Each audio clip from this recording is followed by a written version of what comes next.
Seigneur, tu es la réponse, tu es la solution. Donne-nous d'être attentifs et surtout de faire ce qu'il y a à faire, car tu as besoin que ton peuple soit agissant. Sois, Seigneur, vraiment dynamique, sache faire ce qu'il y a à faire pour amener ton nom là où il n'est pas encore arrivé. Père, que ton peuple soit libéré, que ton peuple soit engagé, que ton peuple soit disposé au service. Seigneur, l'appel que tu nous as adressé à chacun de nous. Merci, Père. Merci pour tout ce que tu es pour nous. Au nom puissant de Jésus-Christ. Amen. Amen. Amen. Amen.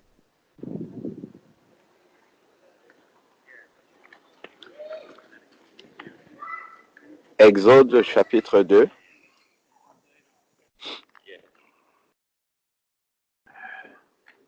Exode chapitre 2,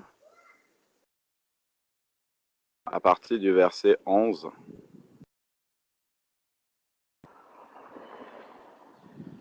Exode chapitre 2, à partir du verset 11.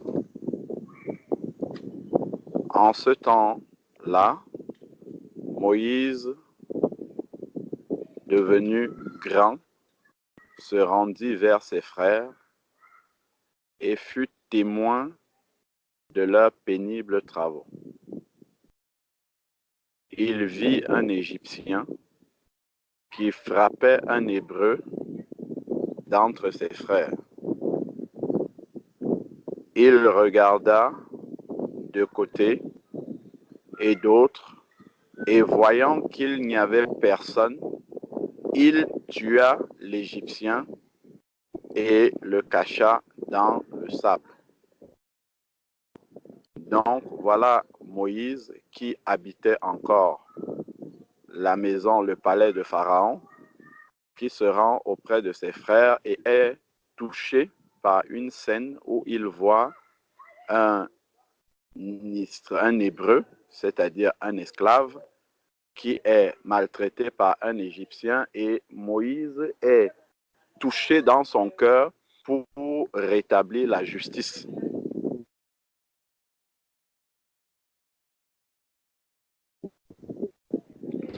Seulement,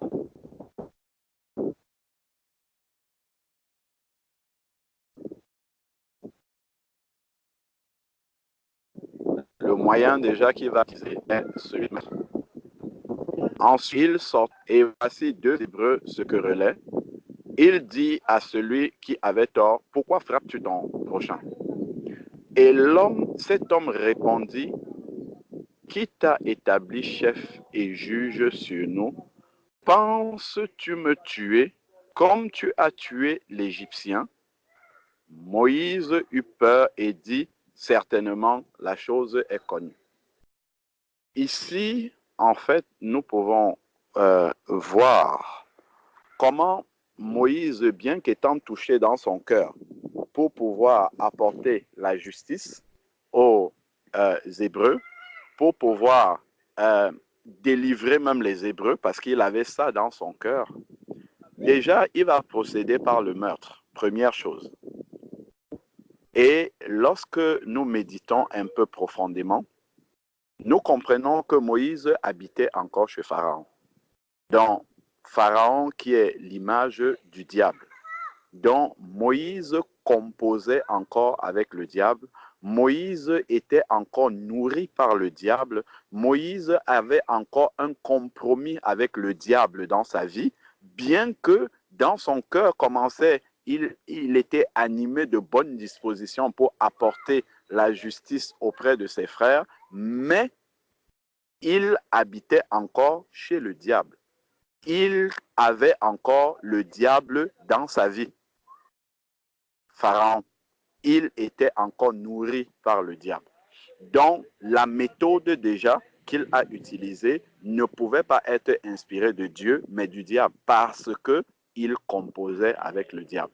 Ça doit déjà nous donner, nous interpeller sur le fait que nous avons reçu de la part de Dieu la mission de libérer les captifs.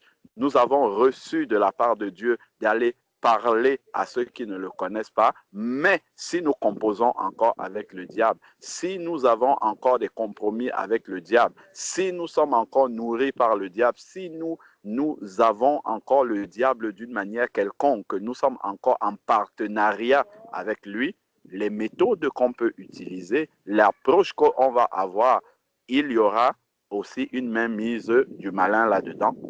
Et cela ne pourra pas accomplir la justice de Dieu. Donc ensuite, maintenant, Moïse, quand il va aller parler à deux Hébreux qui se battaient entre eux, le mauvais témoignage, le fait que Moïse ne peut pas sortir de la maison du diable et venir pour s'établir en juge auprès des Hébreux qui sont dans l'esclavage. De la même façon, si quelqu'un qui est du monde voit les choses du monde en nous, il voit notre manière de marcher, nous faisons les mêmes choses que lui, il peut discerner que nous avons des choses du diable dans notre vie, enfin en tout cas des choses qui lui ressemblent, et que nous venons pour lui parler, il va indexer ces choses-là.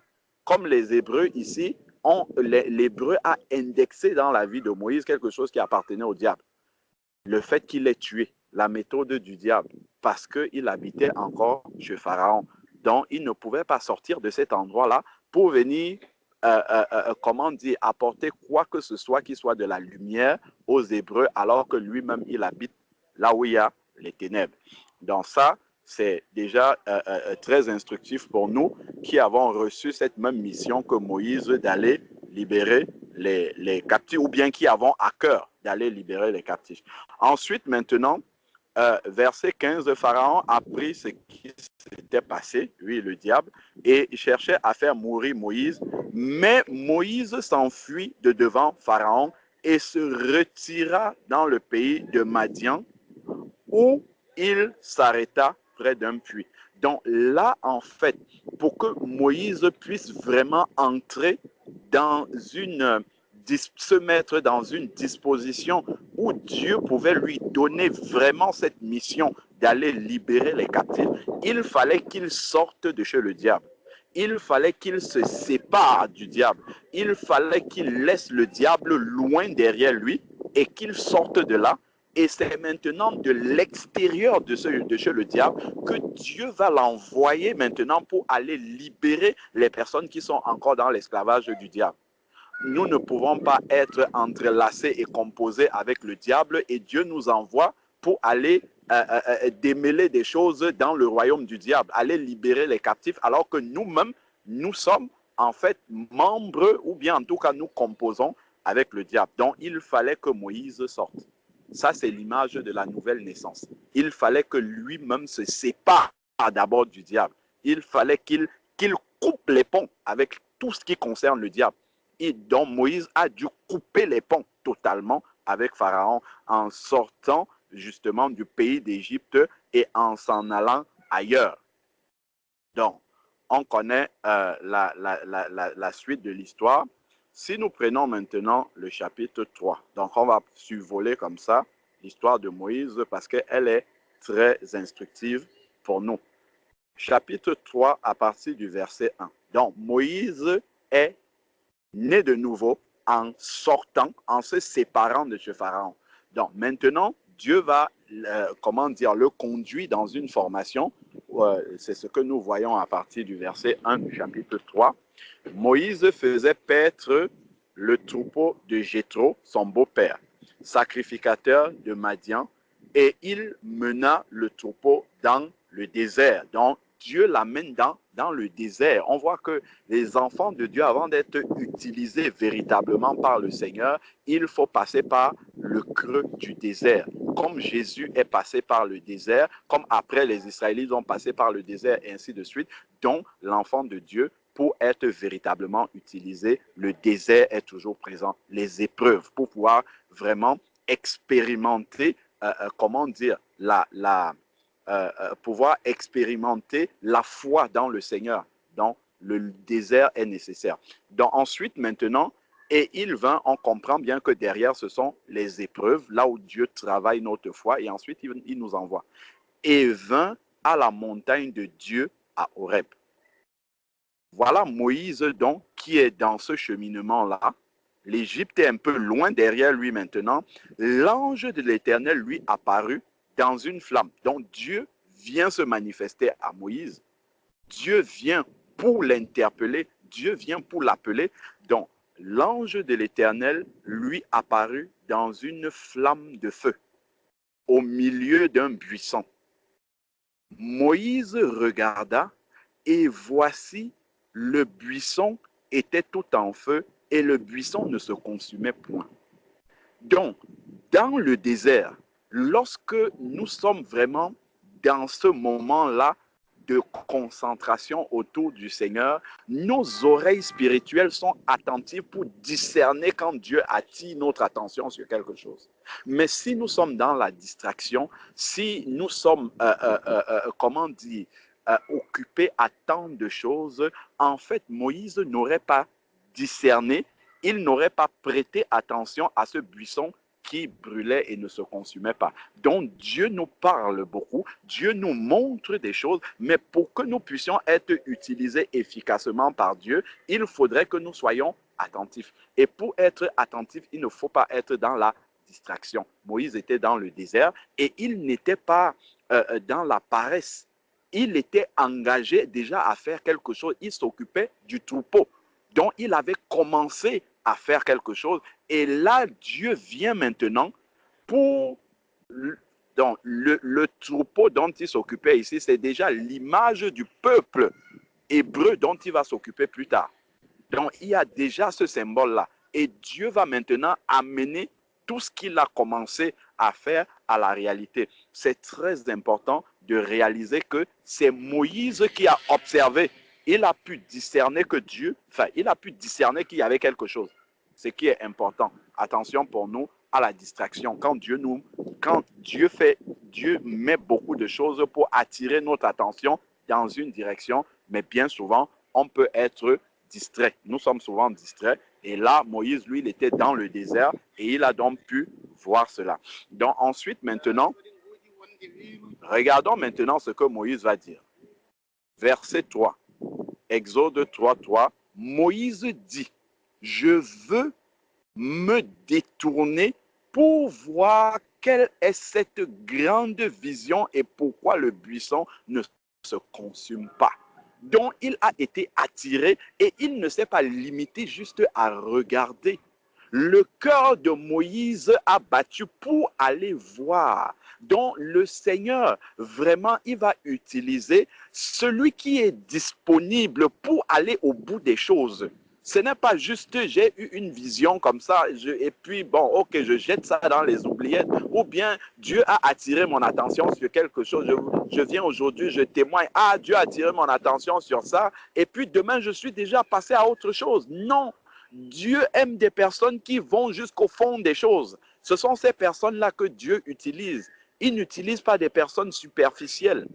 Il veut des personnes qui sont prêtes à gratter, aller jusqu'au bout des choses, pour comprendre, pour voir. Il en est de même pour la méditation de la parole. Si nous méditons en surface, il y a beaucoup de choses que il y a des profondeurs de la parole dans lesquelles nous n'allons pas rentrer. De la même manière, si on veut être utilisé par le Seigneur, il faut être disponible et être prêt, disposé à aller jusqu'au bout avec le Seigneur. Et ce sont ces qualités-là que le Seigneur observe en quelqu'un et qu'il appelle maintenant cette personne-là.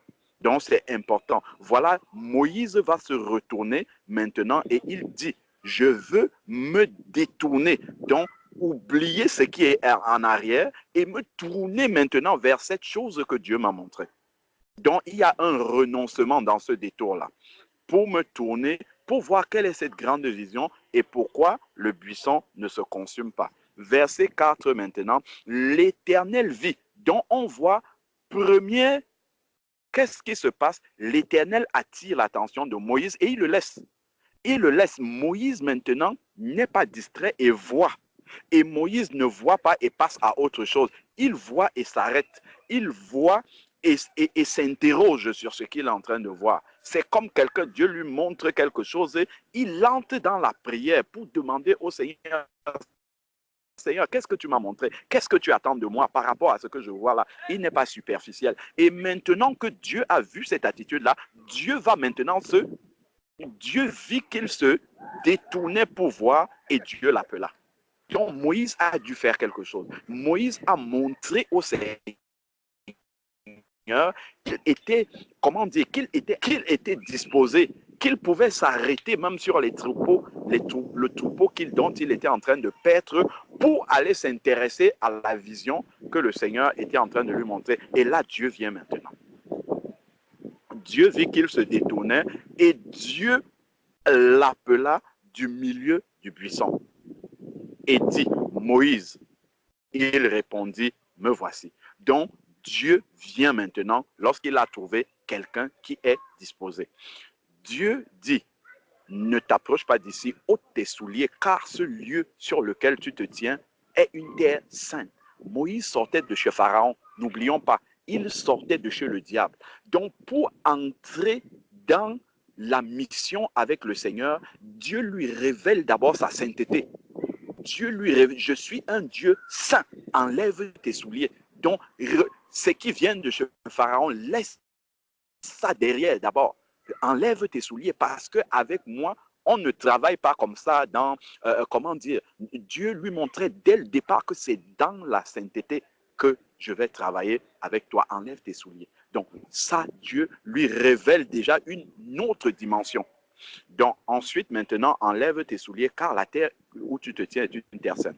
Donc, il ajouta, je suis le Dieu de ton père, Dieu d'Abraham, le Dieu d'Isaac et le Dieu de Jacob. Et Moïse se cacha le visage, car il craignait de regarder Dieu. Donc, pour que nous puissions être envoyés par le Seigneur, il faudrait que nous ayons une révélation personnelle de Dieu. Donc Dieu est venu pour se révéler personnellement à Moïse. Nous ne pouvons pas aller parler aux gens d'un Dieu que nous ne connaissons pas. Nous ne pouvons pas aller parler aux gens d'un Dieu que nous n'avons pas expérimenté. Les gens vont nous prendre pour un plaisantin.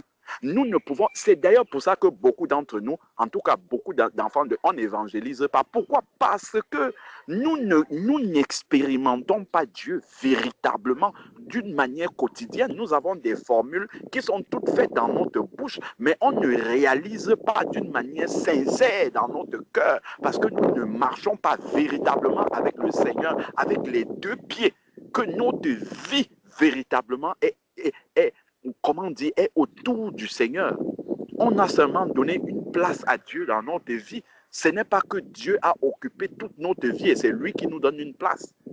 Voilà pourquoi on ne sent pas ce désir dans notre cœur. On ne se sent pas poussé à aller apporter cette bonne nouvelle-là au Seigneur parce que nous n'avons pas une expérience authentique de la vie au quotidien avec le Seigneur. De Dieu véritablement révélé dans nos cœurs. C'est ça qui nous manque. Que Dieu soit révélé dans nos cœurs. Donc, Dieu, avant de l'envoyer en mission, Dieu vient d'abord et se révèle à lui. Il fallait qu'il ait une révélation personnelle de Dieu. La révélation personnelle de Dieu. Là, c'est vraiment la nouvelle naissance, la véritable. Il est sorti d'Égypte, symbole de la repentance. Mais maintenant, il fallait que Dieu se révèle à lui pour qu'il entre véritablement dans la nouvelle naissance. Et ensuite, maintenant, c'est une fois né de nouveau que lui, il pourra aller libérer les captifs et amener d'autres personnes à la nouvelle naissance. Tu ne peux pas aller libérer les captifs alors que toi-même, tu es captif de tant de choses. Alors que le diable te tient sur beaucoup de points de ta vie. Ce n'est pas possible. Donc, nous voyons vraiment le schéma ici de comment Dieu va venir chercher un homme pour l'envoyer, pour être missionnaire pour Dieu, pour être ambassadeur de Dieu. Et c'est cela que nous tous, nous sommes appelés à ça, nous tous, sans aucune exception. Donc Dieu va se révéler à lui et Moïse va se cacher le visage. L'Éternel dit, j'ai vu la souffrance de mon peuple en Égypte. Donc toutes les personnes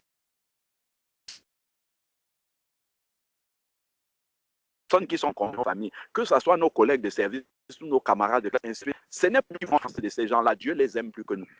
Dieu les aime plus que nous et c'est pour ça que Dieu nous envoie. Dieu ne les a pas oubliés, mais il faudrait que nous soyons qualifiés pour aller faire efficacement ce travail-là. Donc Dieu les connaît et Dieu les aime beaucoup. Dieu ne les a pas oubliés. C'est pour ça qu'il nous met à côté d'eux. Parce qu'il les aime et qu'il ne les a pas oubliés. Et maintenant, il faudrait que nous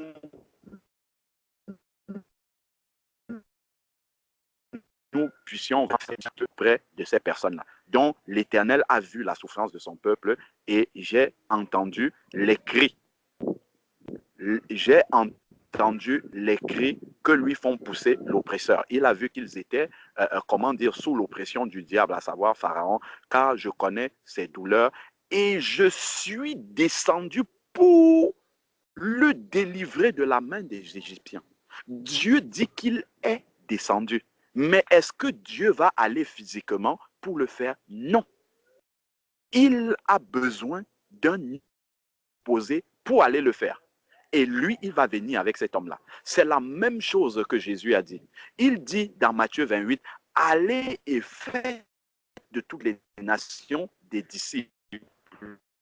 Baptisez le Saint-Esprit et voici, je suis avec vous. C'est-à-dire, Jésus vient avec nous comme Dieu est descendu pour être avec Moïse afin que Moïse puisse délivrer le peuple de la main des Égyptiens. En réalité, c'est Dieu qui va délivrer au travers de la main de Moïse. Pour le faire monter d'Égypte dans un bon pays et vaste pays, dans un pays où coule le lait et le miel, dans les lieux où habitent les Cananéens, les Héviens, les Amoréens, les Phérésiens, et ainsi de suite. Ensuite, voici les cris d'Israël sont venus jusqu'à moi. J'ai vu l'oppression que leur faisaient souffrir les Égyptiens. Maintenant, voilà. Maintenant, Dieu va lui donner la mission.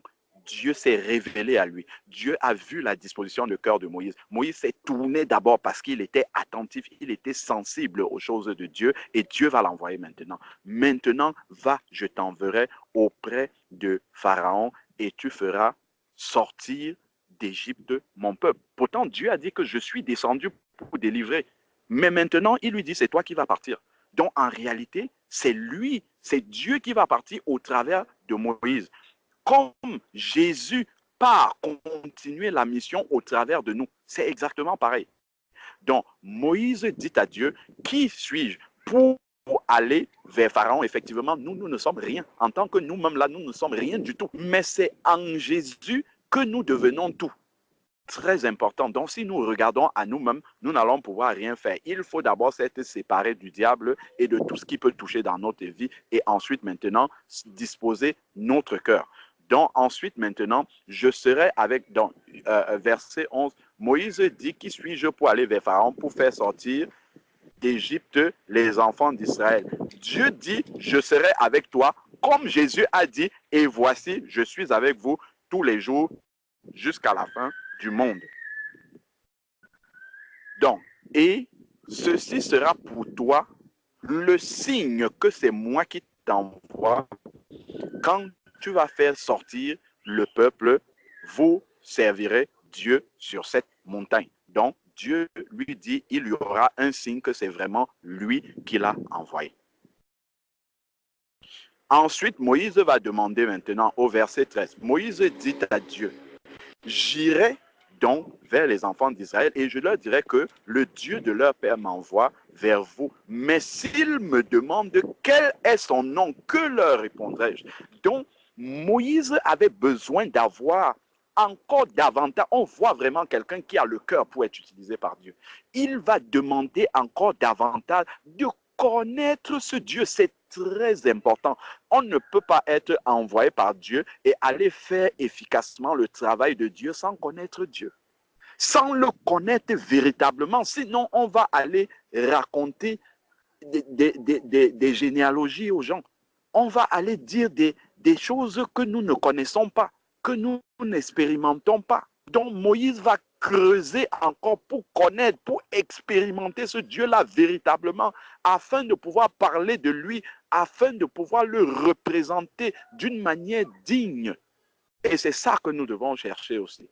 Rechercher Dieu dans l'intimité, afin de pouvoir aller le représenter devant les gens d'une manière digne. Le Dieu de... Ensuite, maintenant, verset 14, Dieu dit à Moïse, je suis celui qui suis. Donc Dieu va se révéler maintenant. Là, Moïse est encore dans l'intimité. Il est dans la préparation avant d'aller. Donc il y a cette préparation-là que nous devons avoir dans l'intimité avec le Seigneur. Donc, ensuite, maintenant, on pourrait lire, mais je nous laisserai lire ça. Là, le temps est vraiment court. Il y a énormément de choses que nous pouvons apprendre là-dedans. Donc, avançons, nous pouvons lire jusqu'à la fin, mais on n'a pas le temps pour creuser davantage. Regardons maintenant le verset 4, le chapitre 4 également. Moïse répondit et dit, voici, ils ne me croiront point. Donc, Moïse dit au Seigneur, ils ne me croiront point. Et ils n'écouteront pas ma voix. Mais ils diront, l'Éternel n'était point apparu. Nous aussi, nous pouvons aller nous présenter devant des personnes. Les gens vont nous dire, ok, Dieu existe, je suis d'accord, mais qu'est-ce qui me montre que c'est Dieu qui t'envoie pour me parler?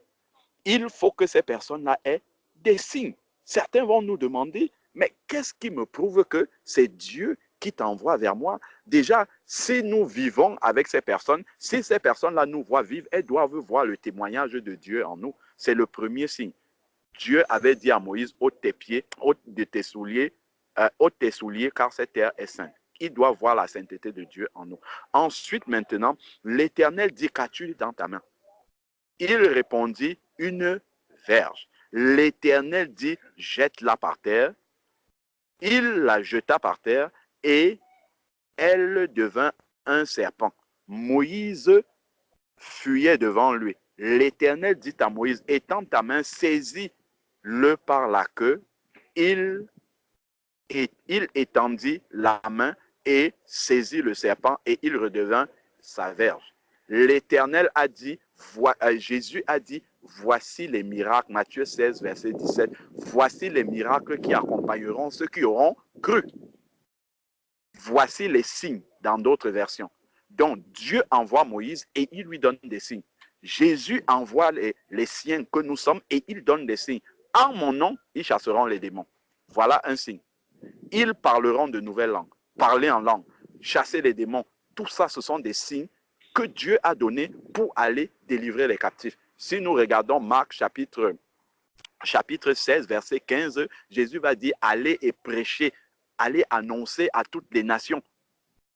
Allez annoncer la bonne nouvelle à toutes les nations. Et voici les signes qui accompagneront ceux qui auront cru. En mon nom, ils parleront, ils chasseront des démons. Ils parleront de nouvelles langues. S'il saisit un serpent, rien ne se passera. Cela nous rappelle ici le signe que Dieu avait donné à Moïse. Et ensuite, il va dire, ils imposeront les mains aux malades et les malades seront guéris.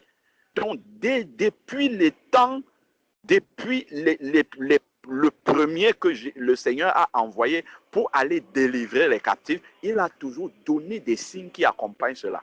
Voilà pourquoi nous ne devons pas négliger ces signes-là.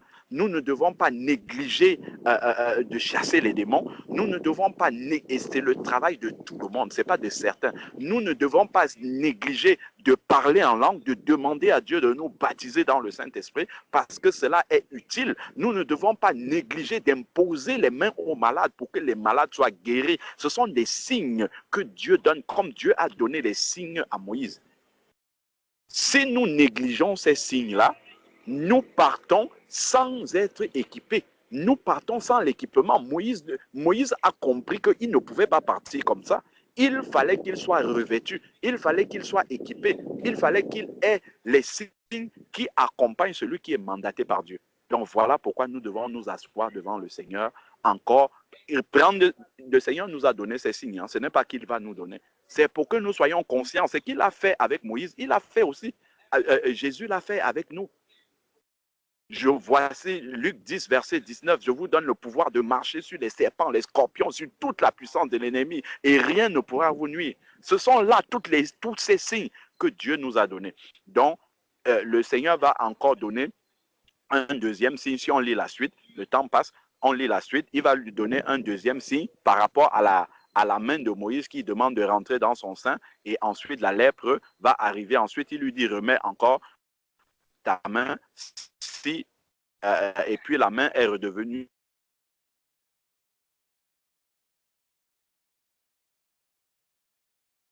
saine.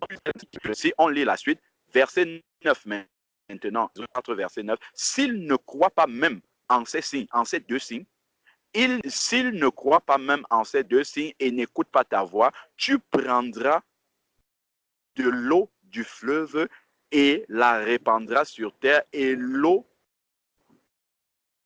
que tu auras prise du fleuve devient du. Dieu donne beaucoup. Tu peux parler en langue, le païen ne croit pas. Tu peux chasser les démons, il ne croit pas. Après, il faut guérir les malades. Donc, il faut manifester tous ces signes-là. Parce que tous ces signes-là seront utiles. Donc, Dieu, ce n'est pas pour rien qu'il a donné tous les signes à Moïse. Il en a donné plusieurs. Et Moïse a dû utiliser tous ces signes-là. Si on va voir après les 10 plaies en Égypte, Moïse a dû utiliser chacun de ces signes-là pour arriver à délivrer les captifs. Donc, nous aussi, de notre côté, nous devons, partir avec être conscients que nous aussi, nous avons reçu ces signes-là et nous devons aller et manifester ces signes-là auprès des païens afin qu'ils se tournent. Donc, ensuite, maintenant, verset 11. Nous sommes dans Exode 4, verset 11. J'essaie d'accélérer. L'Éternel dit. Donc, Moïse va dire qu'il ne sait pas parler, ainsi de suite. Verset 11. L'Éternel dit, qui a fait la bouche de l'homme et qui rend muet ou sourd, voyant ou aveugle? N'est-ce pas l'Éternel? Va donc, je serai avec ta bouche et je t'enseignerai ce que tu dois dire. De la même façon, si nous lisons dans 2 Corinthiens chapitre 5, versets 16 à 20, nous verrons que le Seigneur a mis en nous la parole de la réconciliation. C'est écrit là-bas. De la même façon qu'il dit « Je serai avec ta bouche » à Moïse, de la même façon, le Seigneur, pour nous, de la nouvelle alliance, il a mis en nous la parole de la réconciliation. Donc, il est avec notre bouche. Lorsque nous l'ouvrons, c'est l'Éternel qui parle. Donc, Moïse va encore rétorquer quelque chose. Moïse dit, ah Seigneur, envoie qui tu voudras envoyer. Donc, comme s'il n'était pas prêt. Alors la colère de l'Éternel s'enflamma contre Moïse et dit, n'y a-t-il pas ton frère Aaron le Lévite? Je sais qu'il parlera facilement. Le voici même qui vient au-devant de toi, et quand il te verra, il se réjouira en ton cœur. Donc Dieu va mettre une aide aux côtés de Moïse pour accompagner Moïse, pour que cette aide-là parle à la place de Moïse. Regardons Exode chapitre 7. J'essaye d'accélérer. Exode chapitre 7 à partir du verset 1. Tout cela, en fait, est exactement la copie conforme de ce que Jésus-Christ a fait avec nous. Exode chapitre 7, verset 1. L'Éternel dit à Moïse, vois, je te fais Dieu pour Pharaon. Je te fais Dieu. Et Aaron, ton frère, sera ton prophète. Je te fais Dieu pour Pharaon. L'Éternel dit à Moïse, Exode chapitre 7, verset 1, l'Éternel dit à Moïse, vois, je te fais Dieu pour Pharaon et Aaron sera ton prophète. De la même manière, si nous allons dans 2 Corinthiens chapitre 5, verset 16 à 20, nous allons voir que Dieu nous a fait ses ambassadeurs, c'est-à-dire ses représentants, et c'est écrit comme si Dieu exhortait par notre bouche, comme si Dieu exhortait par nous. Donc, le Seigneur nous a fait Dieu pour les gens vers qui nous venons. Nous ne sommes pas Dieu, mais il nous a fait Dieu pour ces gens-là, parce qu'il parle au travers de notre bouche. Et ça, c'est une responsabilité importante. Et comme Moïse se plaignait de ne pas savoir bien parler, il a mis une aide avec lui. Aaron sera ton prophète. Nous aussi, nous venons devant ces personnes-là, étant fait Dieu pour ces personnes-là, et le Saint-Esprit est notre prophète. Il est en nous. C'est lui qui est notre aide. Le paraclet, l'aide. Le Saint-Esprit vient en nous. C'est lui qui est notre prophète. Donc nous sommes complets. Nous sommes comme Moïse. Nous avons le nom de Jésus qui est comme le bâton de Moïse. C'est le bâton de Moïse. Lorsqu'il a étendu le bâton, la mer s'est séparée en deux et les Israélites ont traversé de la même manière que lorsqu'on plonge quelqu'un dans les eaux du baptême en prenant le nom de Jésus et la vie ancienne de la personne passe et la vie nouvelle revient. Donc le bâton de Moïse est comme le nom de Jésus que nous avons, nous également. Il est dit que Aaron serait justement son aide et il parlerait à sa place. De la même manière, le Saint-Esprit est ce prophète-là que nous avons. Il est cette aide-là que le Seigneur nous a donnée. Donc, c'est une grande responsabilité. Nous avons les signes comme Moïse. Nous avons le nom de Jésus comme le bâton de Moïse. Nous avons le prophète qui accompagnait Moïse, Aaron. Nous avons plus que Aaron parce que le Saint-Esprit, il est infiniment plus grand que Aaron. Donc, nous avons tout. Nous avons tout pour aller et pour délivrer les captifs. Comme Moïse est parti avec Aaron pour délivrer le peuple. Donc, vraiment, c'est une courte exhortation. J'ai essayé de couper. Il y a beaucoup de choses à dire là-dedans. Si le Seigneur donne l'occasion, on pourra revenir là-dessus et voir beaucoup d'autres aspects. Mais il y a beaucoup de choses que le Seigneur enseigne au travers, justement, de la manière dont il a conduit Moïse pour aller délivrer les captifs. Et nous avons exactement la même chose. Et tel Moïse a réussi à délivrer ses captifs, tel nous aussi, nous devons réussir comme les apôtres ont réussi parce que Dieu a tout mis entre nos mains. Que le nom du Seigneur soit béni et bénisse chacun d'entre nous et qu'il nous donne de pouvoir nous lever sans crainte, sans murmurer, sans commencer à dire, moi je n'ai pas ci, je n'ai pas le don de ça, je n'ai pas ceci. Nous avons le Saint-Esprit dans lequel il y a tout et nous avons le nom de Jésus qui est le bâton de Moïse. Levons-nous et allons en Égypte, libérons les captifs, manifestons les signes de Moïse et les captifs seront délivrés au nom de Jésus-Christ. Amen. Amen. Amen.